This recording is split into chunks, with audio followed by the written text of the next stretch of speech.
Merhabalar dostlar, hoş geldiniz. Şu an beni izleyen herkese merhabalar. Evet, 1 Mart çarşamba akşamında sizlerle birlikteyim. Evet, 2 Mart'ı konuşacağız ve güzel de haberlerim var sizlere. Bir süredir birlikte ilerliyor biliyorsunuz. Jüpiter ve Venüs Koç burcunda 11-12 derecelerde ve bugün yani Perşembe günü sabah saatlerinde bu iki şans gezegeni kavuşumda olacak. Bu bizim için hep şans, hep güzellik, iyilik, merhamet, para, ilişki, fırsat gibi yardımlarla bir şekilde bizi sevindiren gelişmeleri getirir yaşamımıza. Tam olarak 12 derecede kavuşacaklar. 12 derece Koç burcunda. Şu anda doğum haritalarınızda 12 derece Koç, tam karşısı Terazi. En güçlü etkiyi alan yerler. Oralara bir bakın. Eğer bu derecelerde bir yerleşiminiz, yükseliniz vesaire gibi önemli bir dereceniz varsa bu şanstan siz de faydalanabilirsiniz. Evet, özellikle tabii Koç burcunda olması girişkenlikle, başlangıçla çok ilgili. Ama bir süredir birlikte bazı rehavetler de vermemiş olamaz. Birçoğumuza vermiş olabilir. Böyle bir durgunluk getirebiliyor. Biraz tembellik çöktürüyor açıkçası. Ama bugün böyle güzel bir kavuşumun bir arada olması gerçekten çok kıymetli, çok değerli. Güzel saatlerimiz var. Biraz sonra onları da vereceğim. Ufak tefek şanslı durumlar için değerlendirebilirsiniz. Herkes için değil ama bazılarının için çok önemli olabilir. Özellikle ateş grubu burçlar da buraya dahil, aslan ve yaylar. Yine 12 derecelerde yükseleni veya güneşi, Venüs'ü, ayı olan varsa aramızda, Jüpiter'i de olabilir bu arada. Bazı şanslar, fırsatlarla karşılaşabilirsiniz. Venüs aşktır, ilişkidir, paradır, güzelliktir, estetiktir. Jüpiter de bunları büyüten bir unsur olduğu için yaşamımıza bu gibi konularda bazı fırsatlar getirebilir. İlişki getirebilir bazılarımıza mesela. Kimilerimize işle ilgili fırsatlar getirecektir. Bazılarımızın hayatlarında böyle çok zor koşullar vardır. Ama birdenbire bir iyileşme getirebilir. Eğer derece olarak etki alıyorsanız bunun karşılığı olarak elbette ki her zaman her konuda olduğu gibi bir takım iyilikler yapmak, menfaatsiz bir şekilde mesela bir sadaka vermek bile bazen çok çok önemlidir. Dolayısıyla hiçbir şey de karşılıksız değil. Evrende de böyle. Hiçbir şey cezasız da kalmıyor. Mükafatsız da kalmıyor. Dolayısıyla bazı mükafatlar için de bizim öncesinde belki de bir şeyler yapmamış ya da yapmış olmamız çok önemli olacaktır. Sevgili dostlar, evet böyle güzel bir enerji var bugün. Umarım hepinize çok şans, sağlık, huzur en başta getirsin diliyorum. Ve özellikle de bu depremi yaşayan tüm dostlarımıza, tüm vatandaşlarımıza belki de bizden daha fazla şansı olan ihtiyaçlarından dolayı İnşallah onların hayatlarında bir an önce iyileşme fırsatları getirir diliyorum. Evet, bugün Ay Yengeç burcunda ve bugünkü temalar aslında bugün de devam edecek. Yine ülke, vatan, bizim halkı ilgilendiren özellikle konular ve bugün bir kavuşumumuz daha var. Bu da çok önemli. Bugün Satürn ve Merkür saat 16.34 itibariyle tam olarak kavuşumda olacak. Bu biraz düşündürücü, bu biraz sorgulayıcı, bu biraz daha bizi manipülasyonlara da açık bir hale getirebilir açıkçası. Merkür iletişim gezegeni biliyorsunuz. Kova burcunda özgür irade, özgür düşünmek, iletişim, teknoloji, bilgiyle ilgili konular. Satürn burada biraz daha disiplin ve otorite pozisyonundaki bir durumda olduğu için bu alanlarda bazı manipüle durumlar söz konusu olma ihtimali var açıkçası. Bir takım hani engellenmiş durumlarla karşılaşabiliriz. Efendim telefonlarımızda olabilir. Mesela elektrik kesintileri olabilir. Dijital platformlarda bir takım blokajlarla karşılaşabiliriz. Yani buna benzer konuların çok daha güçlü işleneceği günler ama bu bugün kesinleşiyor ama aslında etkisi yani sürecektir birkaç gün daha. Zaten 2 gündür de etkiliydi. Bugün akşam saatleri yani biraz daha bilgiyle olan konulara dikkat etmek gerekiyor. Biraz baskı altında hissedebiliriz. Hani bu duygusal olarak da manipülasyonlar yaratabilir. Kendimizi çaresiz, engellenmiş hissedebiliriz. Şimdi diğer açılarımıza bakalım bugün. Gün genelinde nasıl açılarımız var? Evet, bu gece hemen ikisine geçtiğimizde Ay ve Güneş'in arasında saat 03.09 sıralarında olacak bu arada. Çok güzel bir üçgen gerçekleşiyor. Dün de bahsettiğim gibi şu an ayın ve güneşin evresi bizim en istediğimiz evre. Dolunay'a doğru gidiyoruz.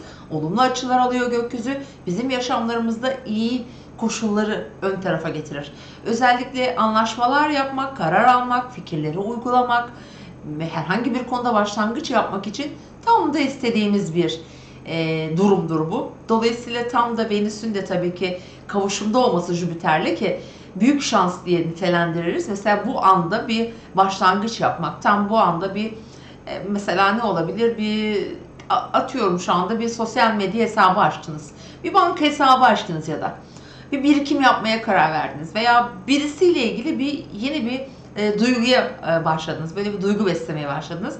Burada başlanan konular aslında bence çok önemli, büyük, hızlı gelişmeler, kalıcı da sonuçlar getirebilir hayatlarımıza. Evet, güzel bir başlangıç yapıyoruz güne. Bu arada tam olarak saat 8'de yani 08.35'te Venüs ve Jüpiter sabah saatlerinde kavuşuyor ve hemen ardından 09.40'da Ay Şiron karemiz var. Bu bizi biraz gerebilen bir açı açıkçası. Dengeleri kurmakta zorlanabiliriz. Duygusal anlamda biraz inişli çıkışlı baskı yaratacak bazı durumlar getirebilir. Herhangi bir konuda zor kararlar alabiliriz. Yaralayıcı konuşmalar söz konusu olabilir. Bu saati özellikle çok önemli konulara denk getirmemekte fayda var. Diğer temel açımız ise saat 13.02'de. Bu arada 12'de başlıyor etkisi. Uranüs'le Ay'ın bir sekstili var. Aslında bu biraz heyecan yaratan, sürpriz gelişmeler, sürpriz haberler taşıyabilir yaşamlarımıza. Bazı haberler alabiliriz. Bu saatler aralığında sevgili dostlar.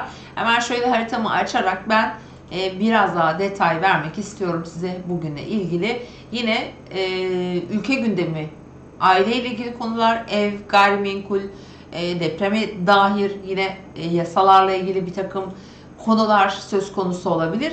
Ve tabii ki şöyle baktığımız zaman Mars işte Neptün'e doğru kareye gidiyor. Şimdi Mars, Güneş bu arada yine önümüzdeki günlerde Mars ve Güneş karesi de aktifleşecek. Dolayısıyla bugünden itibaren, yani bugünden sonra diyelim ya da biraz daha kontrollü gitmemiz, biraz daha tedbirli olmamız daha doğru olabilir. Ama bugün bence önemli kararlar, girişimler, paylaşımlar yapmak için bence haftanın en güzel günü olduğunu söyleyebilirim sevgili dostlar. Ve tabii şöyle de bir şey var arkadaşlar. Şimdi Jüpiter, Venüs gerçekten insana iyilik verir, iyi şeyler hissettirir. Daha idealist de olabilirsiniz. Bazen zaman zaman dediğim gibi biraz da bazı şeyleri borç da verebiliriz. Ama genel olarak da hep iyilikle anılmıştır. Ama aşırı da bunu yapmamak lazım tabii. Şimdi Mars'ın Güneş'e kareye falan gittiğimiz bir zaman diliminde olduğumuz için biraz bunları kontrollü, ölçülü yapmakta da fayda var ama inanın herkes ektiğini biçiyor. Biz ne iyilik yaparsak muhakkak mükafatını alıyoruz. Şöyle bir genellikle söz dolaşıyor. İşte kimi iyilik yaptıysam işte karşılığında kötülük buldum gibi. Hiç de öyle düşünmüyorum ben. Hiçbir iyilikte, hiçbir kötülükte hiçbir zaman karşılıksız kalmıyor sevgili dostlar. Bunu zaten yaşayarak da görüyoruz yani. Hemen olmasa da bir şekilde hayatımıza karşımıza çıkıyor. Evet, güzel, şanslı bir gün. Umarım hepiniz için daha da güzel fırsatlar, şanslar gelsin diyorum. Ve bugünün şimdi şanslı saatlerine bakalım. Sabah saatlerinde, evet, bugünün en şanslı saatini söylüyorum arkadaşlar. Saat 07.27, 08.27 arası. Bence çok şanslı. Gerçekten Jüpiter'le Venüs'ün de kavuştuğu saatlere denk geliyor. Bence şansınızı deneyin. İkinci saat 10.18, 11.15 arası. Özellikle ilişkiler adına bence ciddi fırsatlar gelebilir. Siz kendi fırsatınızı kendiniz de yaratabilirsiniz. Bir mesaj atarak, bir telefon açarak ya da herhangi bir konuda bir patronunuza ya da mesleki konuda başka bir şekilde bir bağ kurmak, iletişim kurmak adına bence kesinlikle güzel değerlendirmenizi öneririm. Parasal anlamda, maddi anlamda da bir takım küçük de olsa fırsatların gelebileceği yine bir saat olduğunu söyleyebilirim. Diğer saat, bugün 4 tane saat vereceğim size bu arada.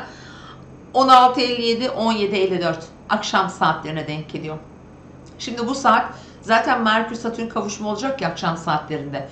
O saatlerde bir takım sıkıntılar, blokajlar veya karamsar diyelim, biraz fikirsel olarak da karamsar hissettirir Satürn-Merkür kavuşumları. İşte bu saat bence daha pozitif anlamda kullanılabilecek bir saat. Eğer bu akşam böyle bir etki alırsanız, mesela kimler alır onun derecesini söylemedim, çok pardon, derecesini de söyleyeyim ben hemen size. 29 derecede tabii ki, son derecelerde tabii hem Satürn hem Merkür, bu kavuşumun etkisi daha da tabii ki güçlü olacaktır.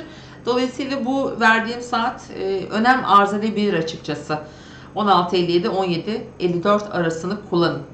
Evet, diğer saatimiz saat tam 12'de bu arada. 12 ile 1 arasında, 1'i 5 geçeye kadar falan da etkili. Gece saatlerinde yine önemli büyük hedeflerinizi planlamak, onları konuşmak, onlarla ilgili bir takım fikirlerinizi birilerine aktarmak için güzel bir saat. Bence değerlendirmesi gereken güzel bir saat. Evet, bugün Satürn Merkür'le kavuşurken bir yandan da Jüpiter Venüs'e kavuşuyor.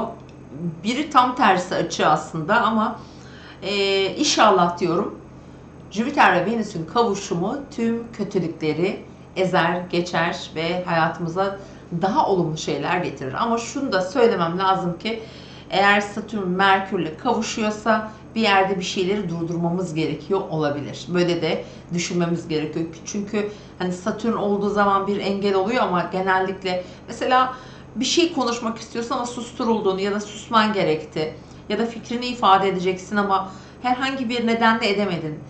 Demek ki aslında orada bir durmamız gerekiyor olabilir. Yani böyle de bakmak mantıklı olacaktır. Çünkü hemen zaten bir sonraki süreçte ertesi gün yani Merkür burç değiştirecek ve Balık burcuna geçecek.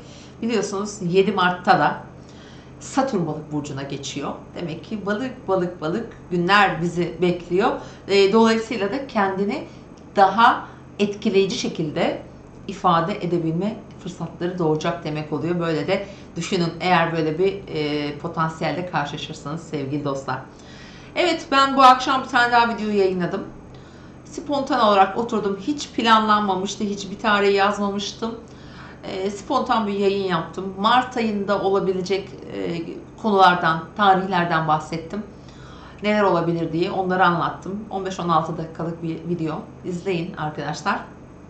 Dediğim gibi çok spontan gerçekleşti. O yüzden eğer kusurum olduysa affedin diyorum. Evet, yayını beğenmeyi, eğer abone değilseniz abone olmayı lütfen unutmayın arkadaşlar. Bir de eğer zillerinizi açmadıysanız hani bildirim zillerini açın ki burada yaptığım yayınlardan hemen haberiniz olsun diyorum. Evet, Mart ayına girdik. Bakalım Mart ayı bize neler getirecek diyorum ama bizim her zaman umudumuz var. Tekrar hepimize geçmiş olsun sevgili dostlar. Yarın yine görüşmek üzere.